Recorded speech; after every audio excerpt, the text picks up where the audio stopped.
Welcome to the first edition of the Intuitive Websites Internet Marketing Podcast, bringing you the country's top podcast on the subject of internet marketing. I'm your host, Glenn Thayer, and today we have with us on the program the co-founder and CEO of Intuitive Websites, Thomas Young.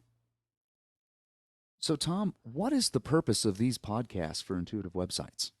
Great question. Well, this is our first one, and it's an introduction to this whole concept of internet marketing. What we've decided to do is that we want the whole country to know about what we're doing. In fact, the whole world to know about what we're doing on the web and what is getting results for clients. And we feel like we have a unique approach to that. And with the whole technology behind podcasting now, it's a great way to communicate this message. And the message is that websites are strategic in nature, that you have to get inside the head of the web visitor, and that you have to think beyond the day-to-day issues of what works on the web and think of it in a bigger, more complex type of thought process. And so that's what we want to do with the Intuitive Websites podcast. And our goal is to have 2 new podcasts a month, getting that information out there. Along with the podcast, we'll have a resource page so that anything that we refer to, any topics we refer to, can be looked at on this resource page, and there'll be links to websites to get more information as well. Now, as far as internet marketing, can you tell us exactly what that means? Well, the term internet marketing means different things to different people. And what I want to stress is that when you think of internet marketing, think of it as being a strategic part of your organization's mission. It's an integral part of the marketing efforts of the organization. And you want to use, obviously, the internet to make money and for good ROI and so forth. But you really need to think of it as being part of your marketing plan, part of the mission of the organization. And really stepping back and saying, well, let's get inside the head of the website visitor who's our customer, and let's focus on how the strategy of our organization is going to help them. Internet marketing then really encompasses anything in that area, in that field. You really want to think about why visitors come to the website. What's their objectives? Understanding the actual visitor then will lead to what we would like to call an intuitive website, which is the name of our podcast and our company.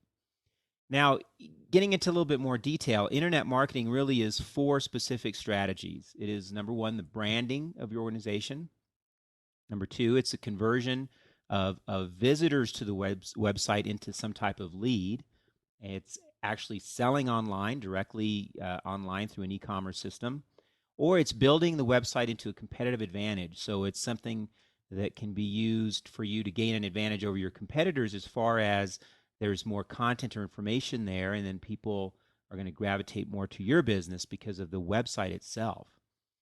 When you think of internet marketing, think of a couple of things. Think of design and development, and then driving traffic. Within the design and development area, you want to think of 2 key areas. One is that the design is pleasing to the eye as far as how the site looks.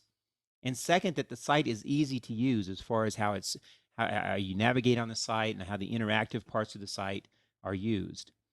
You want to think about minimal number of clicks or scrolls. You want to think about the visitor knowing where they are on the website at all time, and the visitor not jumping to another website to find what they need.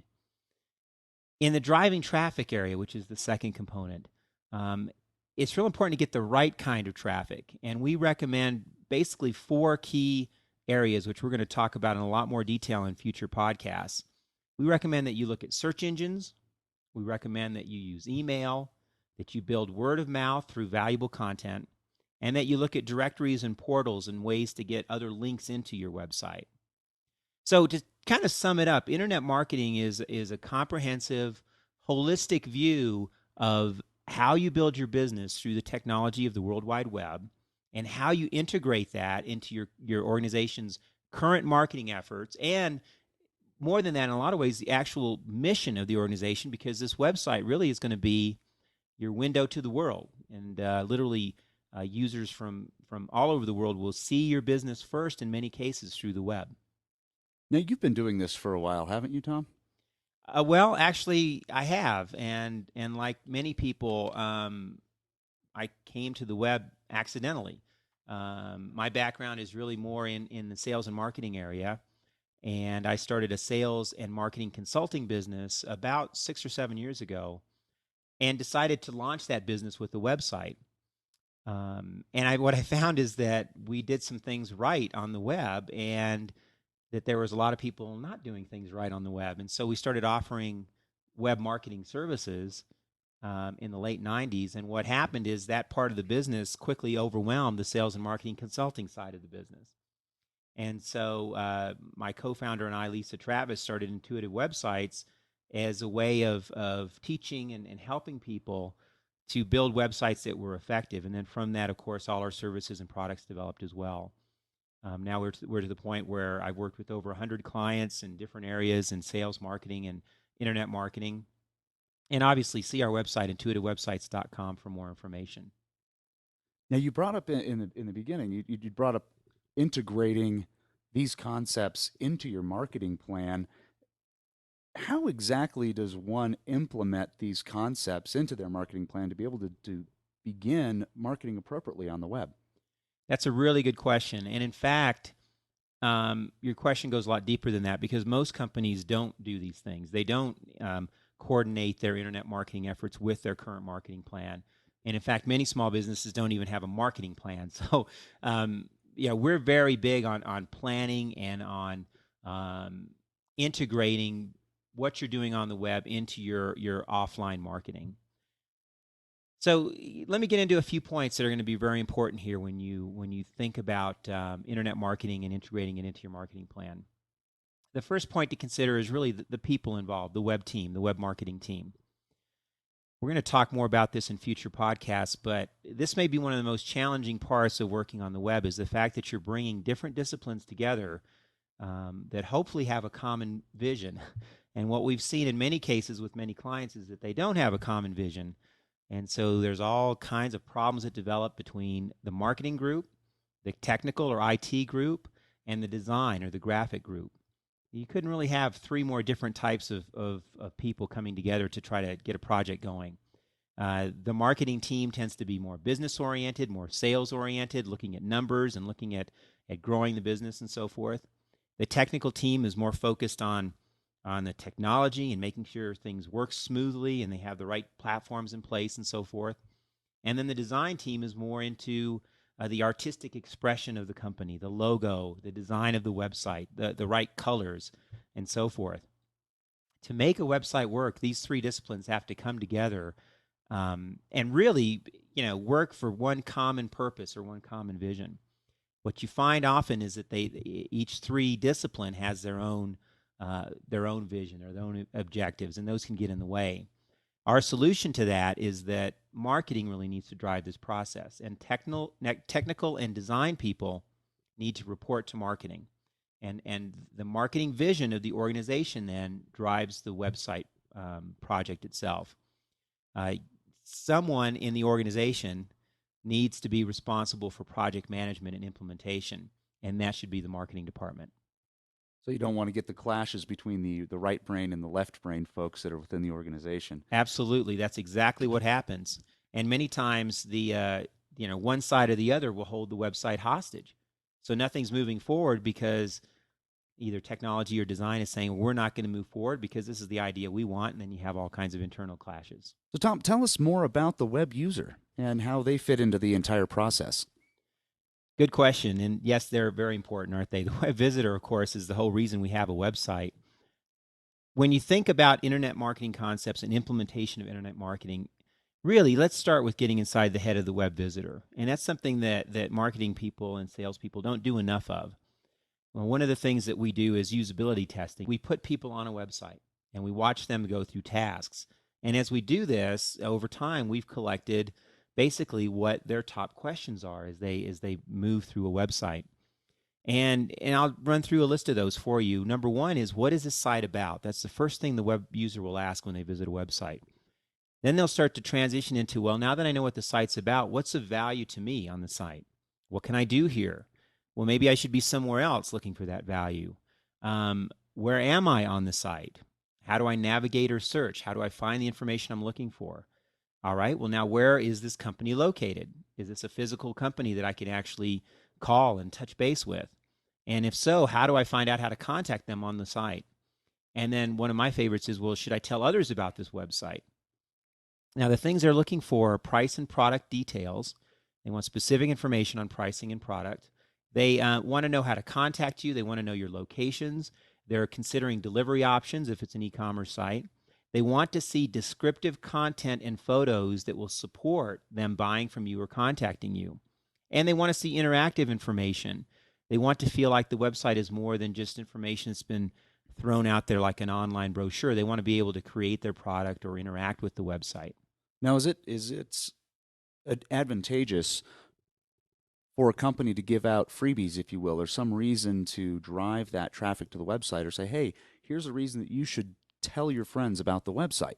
Give them a freebie, give them a free ebook or something to that effect where they can use it, take it to whatever they happen to be doing. Let's say if they're making widgets, how to make their widget better, whatever that may be. Is that something that's advantageous for it? Absolutely. And what happens there is that really comes under the what's of value for me on this website. What you need to think about as far as the web visitor is they're looking for a series of steps that's going to build trust and it's going to lead toward either a direct purchase or them contacting you. And anything that you can add of value is going to move them along that process. Web visitors will spend lots of time researching and getting information before they move into action. And free things of value or any kind of content or photos or like you mentioned, an ebook, that will keep them moving toward contacting you or buying from you. All right. Well, we go on now to looking at the fundamentals of what exactly is an intuitive website, and I understand there's 5 of those. What would those be? Well, the 5 fundamentals of an intuitive website are something that we've come up with here over the last couple years in working with a variety of clients and in really getting our hands around what makes the web work. The first thing is market research, and we just spent a lot of time talking about getting inside the head of your users. Well, there's other ways to do that. You can go out and get visitor feedback through surveys, through doing some mystery shopping, through online surveys, where people can respond to a certain series of questions, through doing competitive analysis. Whatever you're doing, make sure you go out there and get some market research so you can get information on your users. The second component here is then to take that research and integrate it into your internet marketing plan, your overall web strategy, and then make that an important component of your regular marketing plan and regular sales plan. All of these things work in unison. The third area is the design and development elements of the site. Your homepage needs to be very clear as to what your company does and why you are better. You should have a very clear tagline that explains that. Paragraphs of content on your homepage is not necessarily a good idea. People are looking to find out what your company does and why you're better. The navigation system is critical on a website, and users love to hang out on navigation systems. So make sure your navigation system is easy to use and easy to find on the home page. Content is critical because that's why people are coming to your website, is for the content. You need to have adequate price and product and service information. You need to be very clear on how you can purchase, either on the website or through contacting someone. The content itself needs to do one of two things. Either it improves the quality of life by giving people more information for the products they're going to buy, or it helps them do their job better if you're in business-to-business marketing. The website content needs to be scannable and easy to read. People really don't read on their computer screens. They'll print out long series of text, let's say an article or a white paper, but on the web they want to scan. They want to just scan quick, easy to read bullet items or information. So would you recommend on the content end to have less physical text on the page, and if they want more information such as a white paper or a PDF that you may have, link it to another page that they can go to if they wanted to read more, so you're not inundating them with additional information? Absolutely. People ask this question to us all the time: how much content should we have on our site? And the response to that is as much content as you can, but it's how you organize the content that makes a difference. So you want easy to read, scannable content up front with lots of deep links to lots and lots of content, as you go further into the website. So basic summaries.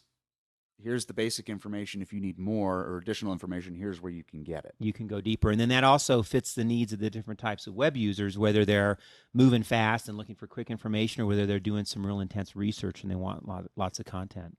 Make sure that the content's updated and that updates are evident. Now, it's okay to archive content and have lots of content on the site, but make sure that there's new content cycled on there on a regular basis, so when people come to your website, they know that it's an active, dynamic site and not something that's been out there for 2 or 3 years. Moving on with design and development elements is graphics and photos. The graphics need to make sure you have contrasting colors. You need to make sure that the photography enhances the visits. We're very big on captions on photos. You don't see that much on websites. You see it all the time in magazine articles or newspaper articles.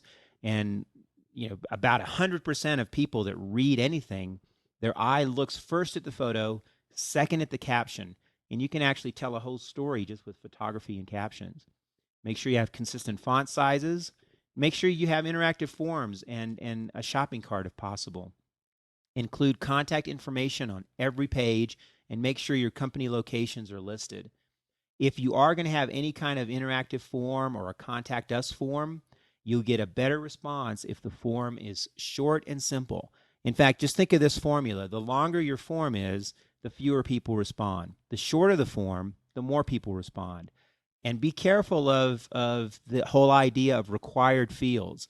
Clients will say, well, our form is long, but only 2 fields are required. In many cases, users will look at required fields and not realize that they don't have to fill that out. The minute they see a long form, they leave the page. There's something also with forms that I've seen on a lot of websites, and I'd like your opinion on it. You can go, and if you want, it says email us, and it takes you to a form page instead of directly to an email. And for me personally, that turns me off as a web user. What are your insights or your thoughts on that? Well, you need to do both. You need to do both because some people actually will access your website and not have an email engine on their computer. They could be in a library, they could be on a computer in their workplace where they don't have their email account set up. So you need to have a form so it's easy to send in. And then, of course, there's users that want to email and use their email on their computer. So you have to have both. And once again, keep the form simple and easy to use to send the email through. The fourth component of an intuitive website is the fact that you're driving traffic to the site. Because if no one's coming to the website, there's no need for it to be intuitive. Driving traffic is critical, and we recommend keyword research. We recommend that you really understand the search engines and that you look at optimization and paid listings. An email program is very effective in driving traffic and spreading word of mouth. Educational value-added content and photos will drive people to the website. Podcasts and video casts, anything like that has good content on it will drive people. The website needs to have some type of interactive function so people can come there and say, build a sample of their product or do whatever they need to do to understand your products and services better. Now, within driving traffic, what are the pros and cons of paid listings? Well, paid listings are a fabulous way to drive targeted traffic and also get really good ROI. The key thing I think at this point is that if you're going to be a player on the internet, you're going to make this website work for you, you've got to look at paid listings. And in fact, we have podcasts coming up where we're going to talk exclusively about paid listings and search engines. The final area then in an intuitive website is that you review statistics.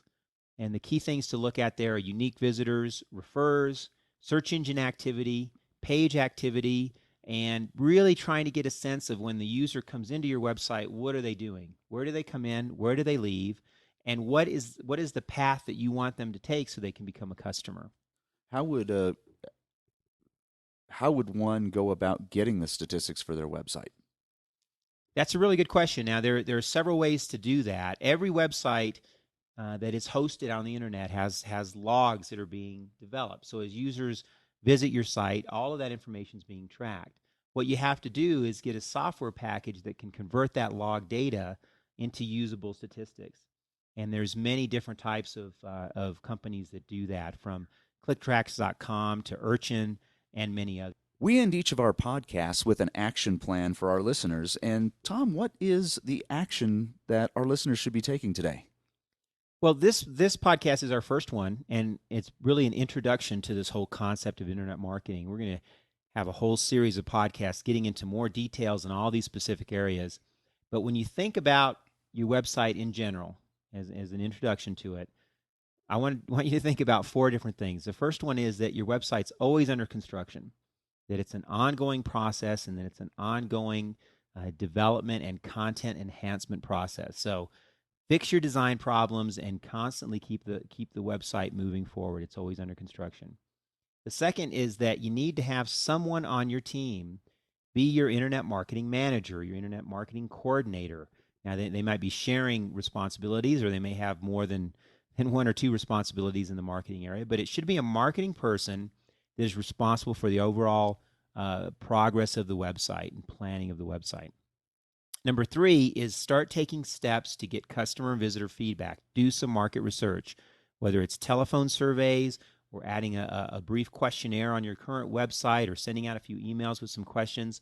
Start getting visitor feedback and use that feedback then to drive your planning process and strategic process for your website. And then the final area is, if you're not getting website stats, go out and research website statistics and make sure you've got the stats that you need in front of you weekly to make the right decisions on your website. You can also use stats for measuring the return on investment and for gathering more data to help you in your research and planning. So those are 4 action steps for you to begin this whole process of internet marketing.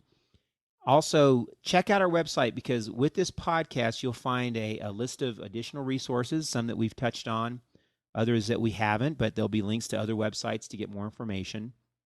And then keep in mind that you can listen to a podcast or a speaker or read something, but unless you start putting things into action, nothing's going to happen. So hopefully with this podcast, you've learned a few things and you've taken some notes and you have the beginnings of an action plan to move forward on the web. Well, thank you so much, Tom. This has been the Intuitive Websites Internet Marketing Podcast. For more information and to see all the available podcasts and much more, visit intuitivewebsites.com.